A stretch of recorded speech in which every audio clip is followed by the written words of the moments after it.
Hi, welcome to Pennsylvania Newsmakers, and as always, thanks for watching. We're going to get inside sort of these controversial exams for students known as the Keystone exams and look at education standards. They're obviously important to the economy of the state, and then we're going to get a different look at the budget, maybe someone who thinks there ought to be a little more spending on a whole variety of things. All of that follows these words. This is Pennsylvania Newsmakers, a fast-paced, unrehearsed weekly discussion with and about the leaders who shape your world. And now, here's your host, Terry Madonna.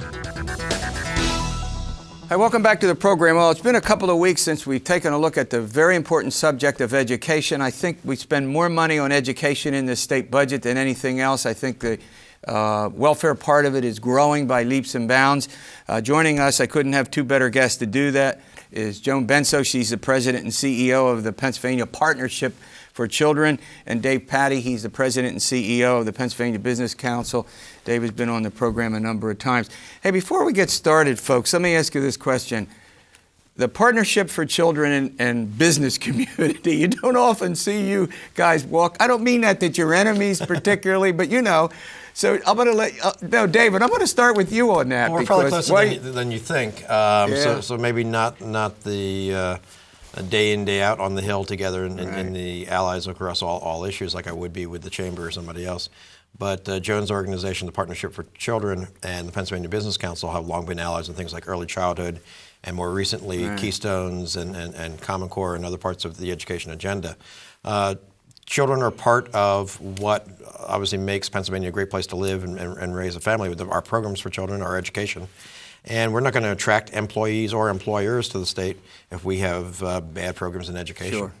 And you know, it's pretty, you don't have to agree with somebody on everything. I'm not suggesting that you two don't agree on a lot, but when you do agree, it's important, I think, to work together, right? I mean, that's what we don't have enough of in some places in government. Yeah, it's very much the case. I mean, our organization is focused on assuring every Pennsylvania child reaches adulthood, prepared to, succeed in the workforce, to be able to participate successfully in post-secondary education so they can get there. I think our work with the business community has very much been around common sense investments, where we can show the data on if we invest in kids, there'll be a return, and they'll more likely participate in the workforce as successful adults. So as David said, there's much more commonality in what we think than people just make these assumptions about groups. Before you leave, we'll get to this a little later. I'll just throw this out as a tease. I want to ask you a little bit about, there's some debate now about the money put into pre-K. Is it as important as we've said? There are now proposals in Congress that would, provide for the funding of pre-K education. But before I'll do that little tease. All right, let's go back to something that I think a lot of people are not aware of, that we're going to make them aware of, and that's this whole business of examinations to move ahead in school and standards that get applied. David, I'm going to start with you on this, and then Joan will pick up after that. What are the Keystone exams? Let me start with that. Sure. The Keystone exams are a replacement, ultimately a replacement for PSSAs, which was part of the No Child Left Behind, assessing where students are. But more importantly, they're an end-of-course exam. That's so everybody understands. They would be tests that students would take at various levels, right? Well, actually, they'll take it at the end of a course. So you're done with algebra, you take the algebra test. You're done with biology, you take the biology test. You're done with government and civics, you take the civics test. But what we want to ensure is that when you're done with algebra and take the test, if you're not proficient in it, ready for either career or for college, that we now give you a chance to take some remediation. Learn those skills, master those skills before moving on. Don't wait till the end of school, when you're just about ready to graduate, but make sure that by the time you do graduate, you've mastered those skills. Now, would this be at every grade, for every single course, at every grade level? So Keystone exams are specifically designed around the high school curriculum. Okay, high school. So students in Pennsylvania and around the country are tested in the 3rd grade, the 5th grade, 6, 7, and 8, and then 11. Okay, I'm getting that. So it's most. Mentally, I'm 3, 5, 2 in elementary school, all 3 traditional middle school grades, and then the 11th grade. What's been happening around the country, 47 states have now adopted the Common Core academic standards. And what does that mean for the viewer? That sounds like some big Tony idea. Right. It simply means that the business community, the post-secondary education community, traditional job training programs came together and said, what do our kids need to know when they graduate from high school? Whether they're going to be a neurosurgeon, an auto mechanic, now or is that the standards part of it? Now we've segued from the exams. The standards are what we need to know. Right. The tests are to find out if we've learned it. Is that right? Right. That's exactly and the then case. in both cases, the minimum. This is the minimum what we need to know. A school can go farther than that. We'd encourage them to do that. But this is the minimum that every child should know to be We're going to run ready. to a break. When we come back, I want to ask you two questions. Number one, particularly for you, what about this debate over testing and whether or not they're going to teach to the test? And then I'm going to ask you about the cost of this. So we're going to get into those two aspects of the subject matter following these words. This broadcast of Pennsylvania Newsmakers is presented by the Pennsylvania Chamber of Business and Industry, the statewide voice of business, and by the Pennsylvania Business Council Education Foundation, educating citizens and business leaders about important public policy issues and civic affairs.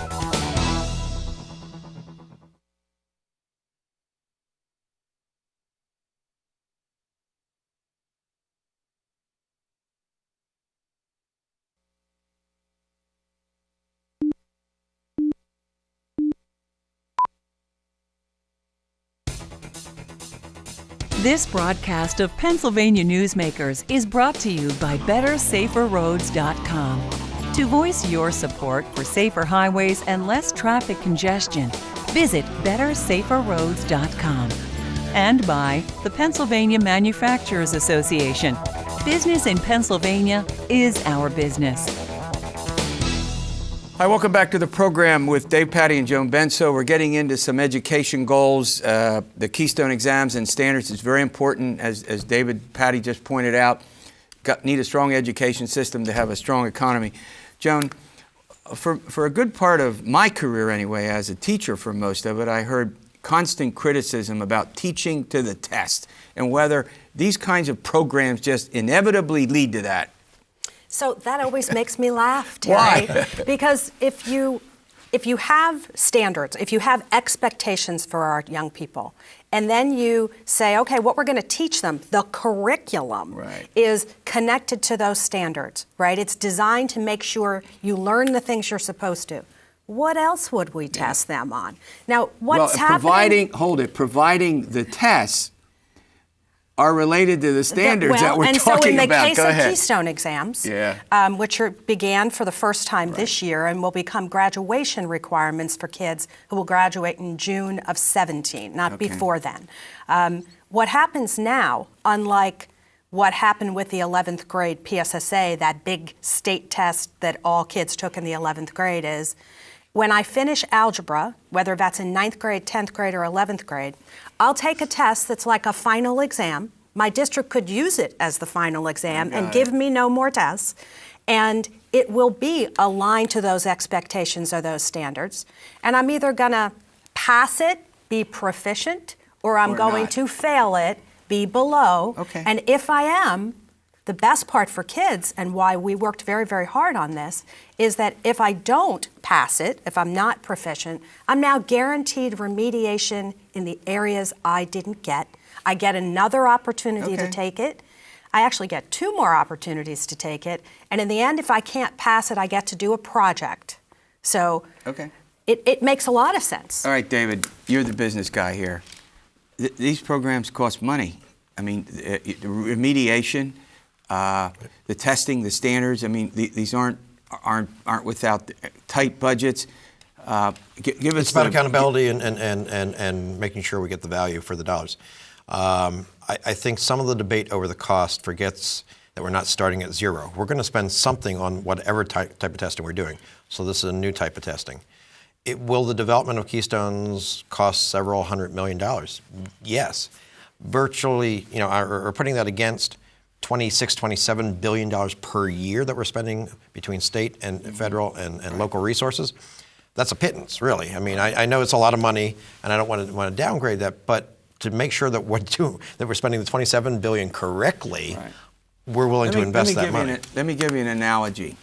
is this analogy sort of like when we have folks on healthcare, they now say, if we put some money in wellness, and we get people who are doing good diets and seeing a physician, taking care of themselves, we're going to have less. That's a great analogy. Cost down the line. So if we put the money in early childhood, we get kids prepared to go out, and we spend a little money at the remedial stage, we're going to have less unemployment. We're going to, I mean, we have hard cost right now, and Joan can tell you about it as well. But in remediating the young people when they get to college or to the workplace, because they weren't prepared coming out. We didn't assure that they were ready to leave high school, and so they're coming to the workplace unprepared. And we're reteaching language skills and math in the workplace at a cost to us, essentially a tax on us.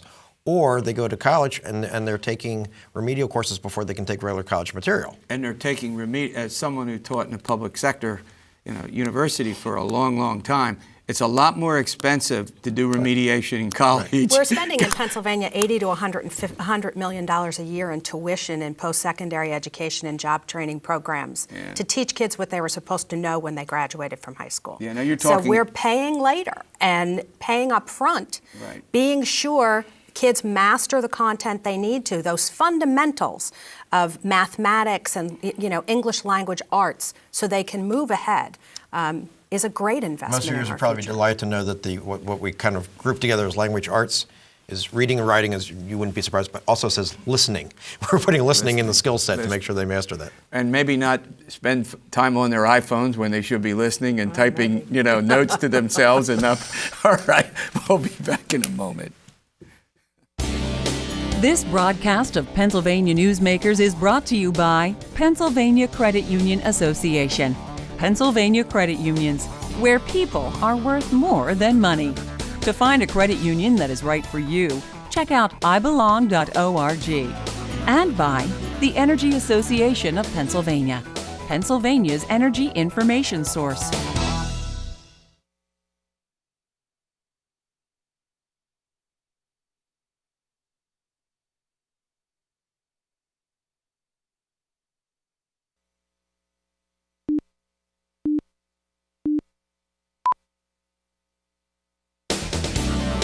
This broadcast of Pennsylvania Newsmakers is presented by the State System of Higher Education. 14 state-owned universities. The state system is the largest provider of higher education in Pennsylvania. And by the Hospital and Health System Association of Pennsylvania, working towards a healthy Pennsylvania. Welcome back. We're talking about a whole variety of education issues around testing and education standards. This is pretty important to the long-term economic future of the state. Joan, I want to go to one other subject. We hear that, okay, this is going to turn teachers into robots. They're just going to look at what they need to do. It's going to stifle innovation. How do you answer that? I think that's really not likely. But you hear it. We definitely hear it. It's right in that bucket of we're teaching to the test. What we're doing is what we're doing in standards is saying these are the expectations. These are the core skill set that kids should leave school with. We don't tell teachers how to teach that. Right. A significant amount of how children will learn the skills in English language arts will be literature-based. Yeah. So if I'm a high school or a sixth grade English teacher, what I choose to use as the literature that are helping children learn comprehension and writing and oral communication skills is my call. How I apply mathematical equations and knowledge to the real world, to workforce skills, to simple life skills like cooking or assembling something. No cuts in innovation. All right. Before I let you go, David, we're going to do a little budget analysis from Sharon Ward. She's head of the Pennsylvania Budget and Policy Center. She's coming on next. Obviously, from what I've read, she's not obviously happy about aspects of the budget. In general, business community happy with the Corbett very budget? Happy. We'll hear from her in a minute. It's going to be another budget that doesn't raise taxes, so that's important. It keeps a line on spending. Mm-hmm. I think, frankly, it's the first real Corbett budget, and I mean that in that the governor's first budget's never their own when they first come into office. He was dealing with second a big year, deficit. he was still dealing with some of that transition. Okay. And when you see him putting money into education, into early childhood, into some of the welfare programs, that was the most passionate part of his discussion. I can certainly understand there are people who wish it was more money. Right. Right. But And I I'm think it's a sure reasonable we'll get Sharon on here in a minute. I want to thank you for this very timely update. I think this is very important. All right, coming up, we're going to hear, we had Charles Ogby, the budget secretary, on defending the budget. I think we'll hear from Sharon Ward. She's going to have a different take on some aspects of the budget, and we'll do that talking about budgets and bills after we pay some bills. This broadcast of Pennsylvania Newsmakers is presented by Highmark Blue Shield, changing the way health plans work for business with a variety of plan options for employers and more choices for employees. Information is available at highmark.com. Have a greater hand in your company's health. And by the Pennsylvania Healthcare Association, the future of long-term care.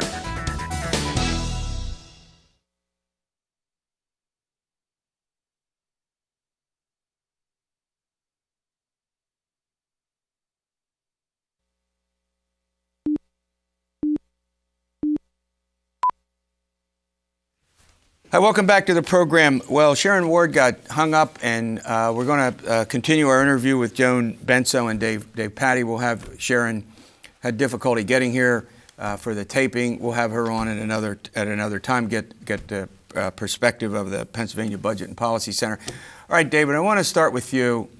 Overall, you indicated a moment ago that you thought this was a pretty good budget. On the education side of it, there's a big debate about whether the 2.4% overall budget and the education component of it is an increase or a decrease based on whatever you think happened to the $2 billion in stimulus that was applied to the education budget. That's the federal stimulus earlier. What's your take on that? Well, I mean, this is partly semantics. If you look at the total amount that we spend on education in the state of Pennsylvania, most of it actually comes from local governments, from the school districts themselves, and then from the state and a little bit from the feds. When the recession hit strongly and the stimulus package was put together in Washington, there was a recognition that local resources and state resources would go down. So for 2 years, the federal government put more money in. Now they said, we're going to do this to try and keep things, preserve things, but please, school districts, do not hire new teachers, do not create new programs. This is for continuity and maintenance of what you already have. So when the Corbett administration took office, under the federal law, that money just disappeared, and it was not replaced with state money. Some school districts started to scream, well, this is a cut. We created new funding. There were new programs with that funding. They were told not to by everybody, but did so anyway, and Governor Rendell, I think, would agree with that assessment. So if you look at the state money put into it, it's higher now than it has ever been. Tom Corbett has continued to increase that spending. I'm certain it's not as fast as everyone would like it to be, or maybe not as much as they would want it to be, but he has increased it. Your take on that? Well, we see it a little differently. In the end of the day, David's right, there are 3 buckets of money that school districts have: local dollars that come from property taxes, state dollars, and federal dollars. When the stimulus money became available to states, the federal government did say, the Secretary of Education did say, use this to stabilize your situation. There was additional monies that went directly to schools. Our understanding is that districts did not begin dramatic new programs or hire lots of new teachers. And actually, in the 2 years that followed, now 3, there have been significant cuts in teaching staff and in programming for students, particularly in extracurricular activities, in some curriculum shrinking in foreign languages and the arts. In the end of the day, districts have X amount of money. Is that because their priorities are shifting and they're required to spend money in other places? No, actually what you see, and the folks that are really the experts on this are the superintendents and business managers associations that have surveyed the school districts. Districts dipped dramatically into their reserve funds. And what they're doing is trying to make ends meet. Now, in some cases, we would argue that, districts were forced to look at some right-sizing options because funds were limited. Right. But education opportunities are shrinking for kids. One of the obviously big cost drivers, David, something you know a lot about, are pension payments and health care costs, and finding ways to, keep the contract quote with employees. You can't cut these benefits they already have. How significant an element is that for not just schools, but for the state budget? Well, I mean, it's huge. Now, for teachers, it's split between the state and the school districts. But the Corbett administration, the governor himself, has said very explicitly, look, either help me pass some pension reforms to get a handle on that, or understand, money that's going to go to education will go to paying for the pensions within the education system. It could be used something like $2.2 billion, I think, next year or the year after that, out of now about a $28 right. billion And Pennsylvania, budget. in fairness to our state leaders, we are nowhere near in as bad a shape as some other states are. Right. But nonetheless, we have unfunded liabilities for a lot of different reasons. The benefits were increased, money wasn't put in when times were good because we assumed they would always be good, and times were really, really bad in the markets for a while. All right, we got about a minute and a half. Let me go quickly to another subject. Governor Corbett wants to sell the liquor stores, gets $1 billion, he says, out of this once the licenses are sold. Wants to put the money into 4 education programs. I think they're block grants. Which one of those do you think is the most important? Well, what the governor proposes with $1 billion from the state system liquor sales is to invest in early learning, basically K through 3rd grade, school safety, STEM, rigor in science and math, and individualized instruction. He's not proposing one over the other. He is proposing that districts will get to choose. Ironically, this $1 billion will go away in 4 years, and it'll be a heck of a lot like the federal stimulus I was going money. to say, isn't that just like another stimulus? Well, it sort of is. Now, we don't, as an organization, we're agnostic on whether the state store system is sold. Down. But if the system is sold, we're very glad the governor's proposed to spend the money on kids. There are other ways you could structure it so the money wouldn't go away. You could create an endowment and pay down on it over a longer period of time. And interestingly enough, the state leaders are saying very different things about how school districts should use them. Actually, I miscounted here. We have a little bit more time than I thought. David, in order to do that, however, the liquor stores have to be privatized. And there seems to be pushback on that, and they seem to be heading towards what I call modernization of the current system as opposed to complete privatization. Give us a quick update and about our where you think organization that stands. believes in the concept, that this is not something that's a core government function that ought to be privatized. The details of it, we're willing to listen to different views. And you're right, there are a lot of lawmakers who have said, what I really want is to define this as convenience, where somebody can walk into a grocery store, is usually the example offered, where they can buy some beer and some wine. Like they can they buy do in many other they can states. buy beer now. I'd like them to also be able to buy wine. If they still go to a state store for spirits, I'm okay with that. And that's kind of the hybrid that you're hearing about. Is that the most likely scenario? I mean, given what I've heard from lawmakers and reporters who have covered it, they seem to be saying that a modernization effort as opposed to a complete, and Governor Corbett even left the door open last week in some interviews that he did. Well, I think that's the measure of success that we hear most widely discussed. Is compromise. If that happens, people will declare victory and go home. Yeah. So I think there's a lot of votes for that. As you add more components, fewer votes there. But it's frankly, as we all know, the politics is the beer distributors. Okay, all right, we're out of time. And as Joan said, she'll take the money if it goes into preschool education to at least provide some immediate help, right? Yes, no? He'll take the money if You it go got to it. kids. All right, we'll see you next week for another edition of Pennsylvania Newsmakers. And as always, stay well.